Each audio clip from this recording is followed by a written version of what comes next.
നമസ്കാരം. ഹാർട്ട് നിന്ന് മനീഷയാണ്. ഇന്ന് രാവിലെ ഒരു മെസ്സേജ് വാട്സപ്പിലൊരു മെസ്സേജ് വന്നതാണ്. അപ്പോൾ അതിനെക്കുറിച്ചൊന്ന് പറയാമെന്ന് കരുതി. അതായത് ഒരാൾ ചോദിച്ചിരിക്കുകയാണ്, 2008 ഒരു പ്രമുഖ ബിൽഡറാണ്. ആ ബിൽഡർ 2008 ഹാൻഡ് ഓവർ കഴിഞ്ഞതാണ്. പക്ഷേ ഇതുവരെ അവിടെ ഓണേഴ്സ് അസോസിയേഷൻ രജിസ്റ്റർ ചെയ്തിട്ടില്ല. എന്നാൽ കൃത്യമായി അവിടെ മെയിൻ്റനൻസ് എല്ലാം കളക്ട് ചെയ്യുന്നു. പക്ഷേ യാതൊരുവിധ ഓഡിറ്റിംഗ് ഇല്ല, AGM ഇല്ല, ഇതൊന്നുമില്ല.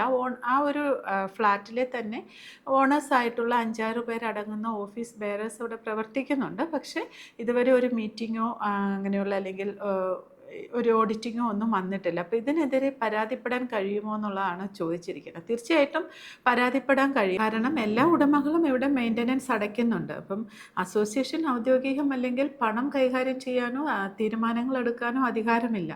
അപ്പം ഇതുവരെ അടച്ച മെയിൻ്റനൻസ് അടച്ചതിൻ്റെ പേയ്മെൻറ്റ് റെസിപ്റ്റ്, അതുപോലെ ബാങ്ക് ട്രാൻസ്ഫർ ചെയ്തതിൻ്റെ തെളിവുകൾ, ഈ ഒരു അസോസിയേഷൻ രജിസ്റ്റർ ചെയ്യാതെയാണ് പ്രവർത്തിക്കുന്നത് എന്നതിനുള്ള തെളിവുകളെല്ലാം ശേഖരിച്ച് എല്ലാ ഉടമസ്ഥരുടെയും ഒരു അറിവോടുകൂടി, പ്രത്യേകിച്ച് NRI ഉടമസ്ഥരൊക്കെ ഉണ്ടെങ്കിൽ അവരുടെയൊക്കെ പിന്തുണയോടുകൂടി ഈ ഒരു ഓഫീസ് ബെയറേഴ്സിന് അല്ലെങ്കിൽ അസോസിയേഷന് ഒരു ലീഗൽ നോട്ടീസ് അയച്ച് അവകാശങ്ങളെക്കുറിച്ച് നന്നായിട്ട് അറിഞ്ഞ് പ്രവർത്തിക്കുന്നതായിരിക്കും നല്ലത്.